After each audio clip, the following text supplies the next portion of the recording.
जी वो जो social media वाला है ना, एक तो जादव सेना है, कोई जादवी सेना, कौन है वो संतोष रेणु, क्या उसको भी एफआईआर लॉन्च करना चाहिए? नहीं भाई, मेरे उस पर भी एफआईआर लॉन्च करके उस पर लेना चाहिए। वो गाली गलौज माँ बहन करता है, ये सही नहीं है।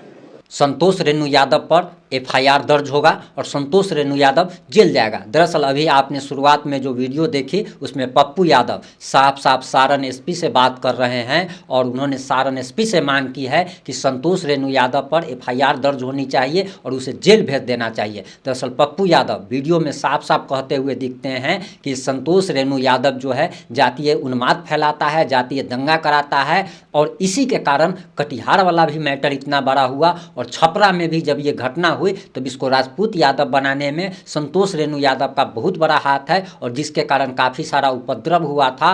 और जो आरोपी है विजय यादव और उसके अगल बगल पड़ोसियों के घर जलाए गए थे, गाड़ियां जलाई गई थी, लाखों करोड़ों रुपए का नुकसान किया गया था और उपद्रव जो फैलाया गया था, इसका सारा का सारा जिम्मेवार उन्होंने संतोष रेणु यादव को ठहराया है। आपको बताते चले कि संतोष रेणु यादव एक ऐसा व्यक्ति है जो हमेशा गालियां देता रहता है। ये कभी राजपूत समाज को गाली देता है, कभी भूमिहार समाज को गाली देता है, कभी यादव समाज को गाली देता है, कभी एससी एसटी को गाली देता है, कभी बागेश्वर धाम को गाली देता है।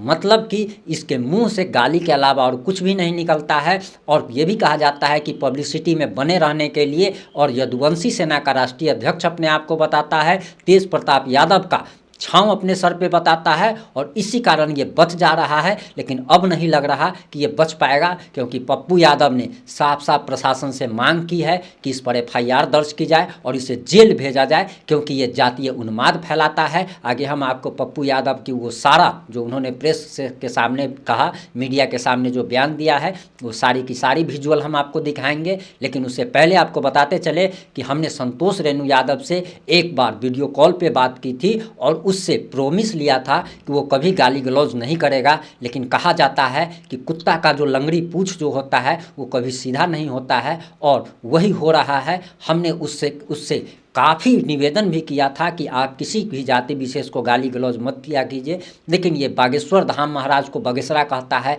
राजपूत समाज को गाली देता है, कभी यादव समाज को गाली देता है। आगे आप पप्पू यादव का वो बयान सुनिए। और सभी लगभग जितने नेता आए वहां आए और इस टोला में सिग्रीवाल साहब नहीं आए या उन लोग क्या यहां के एमएलए न दोनों जगह नहीं आए। इस एमएलए का रिजाइन लेना चाहिए और छपरा में जो मंत्री बने हैं उनको भी बर्खास्त करना चाहिए। और जो एकमा के मांझी के विधायक हैं जो पैसा के बदौलत तो टिकट लेके विधायक बन गए, इतनी बड़ी घटना के बावजूद यदि कुंभकर्ण की नींद उसकी नहीं टूटी है तो चुल्लू भर पानी में डूब के मर जाना चाहिए। वह एकमा में भाई कलकत्ता में वो बिजनेस करेंगे, चुल्लू भर पानी में डूब के मर जाना चाहिए। अरे यार, तुमको कोई वोट दिया या नहीं दिया, क्या आपकी जिम्मेदारी नहीं है? और वहां नहीं गए तो जो जात वोट दिया तुम वहां जाते, यहां क्यों नहीं आए तुम? तेजस्वी जी, खाली वोट मत लीजिए, न्याय और सुरक्षा की भी जिम्मेदारी ले लीजिए। यह मेरा आग्रह है आपसे। जल चुका है गोपालगंज, सिवान, छपरा, महाराजगंज। नेता नेता नेता नेता नेता नेता वोट, सियासत, कोई प्रशासन जिम्मेदार नहीं है। रोपिएगा बबूल, खाइएगा खजूर। क्या मांग करेंगे? बहुत क्लियर है, हम पूरी जांच चाहते हैं। उसके बाद प्रशासन 12 घंटा तक आपने क्यों नहीं छावनी में बिछाई? यही सवाल है सर कि एक घटना हो जाती है, उसके बाद दूसरी घटना होती है और उसके बाद मेरा मानना है, मेरा मानना है, पुलिस कहाँ थी? मैं वही बात कह रहा हूं। मेरा मानना बहुत क्लियर है कि जिस दिन घटना घटित हुई थी उस दिन भी पुलिस आई थी, फिर वो तीनों को पुलिस लेके क्यों नहीं गई? और जब घटना घट गई तो उसके बाद पुलिस छावनी में क्यों नहीं आया? एक्शन बाद में क्यों? मैं एसपी को धन्यवाद देता हूं बाद की घटना के लिए कि आपने कम से कम नफरत और क्रोध को रोकने के लिए त्वरित कार्रवाई की है। तो जो लोग बाद में जलाए हैं उस पर भी कार्रवाई त्वरित होनी चाहिए। और निर्देशों के घर जला दिए गए। हम जितने का घर जला है उसकी अभियुक्त के घर छोड़कर सभी घरों के लिए मैं 10-10 लाख रुपए का मुआवजा का मांग करता हूं। ट्रैक्टर, मोटरसाइकिल सब जल गए।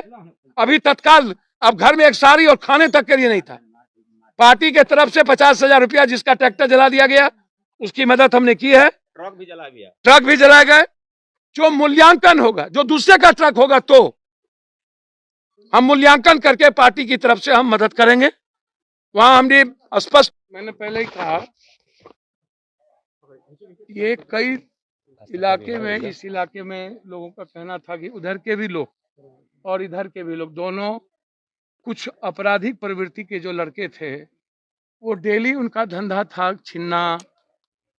कोई किसी जाति को लेकर के नहीं था, बस अपराध करने की प्रवृत्ति इन लोगों के अनुसार थी।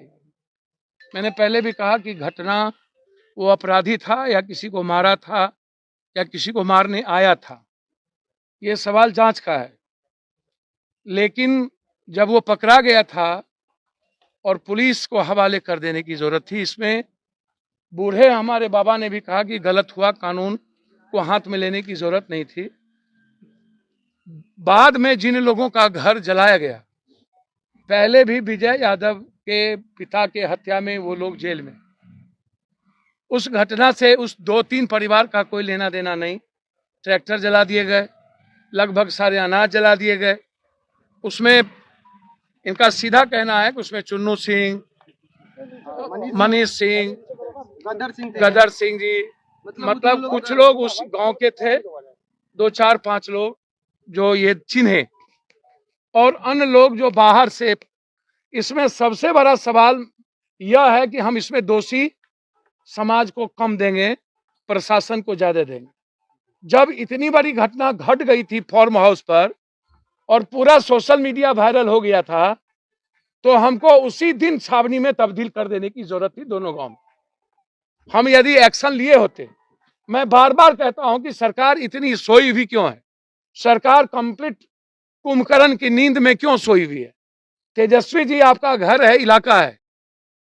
नीतीश जी यदि मुख्यमंत्री होने के बावजूद इंटेलिजेंस हो या सीआईडी हो या अन्य लोग खबर नहीं दे पा रही है, तो तेजस्वी जी आपका घर, आपके यहाँ के इलाके में मंत्री हैं, यहाँ विधायक हैं।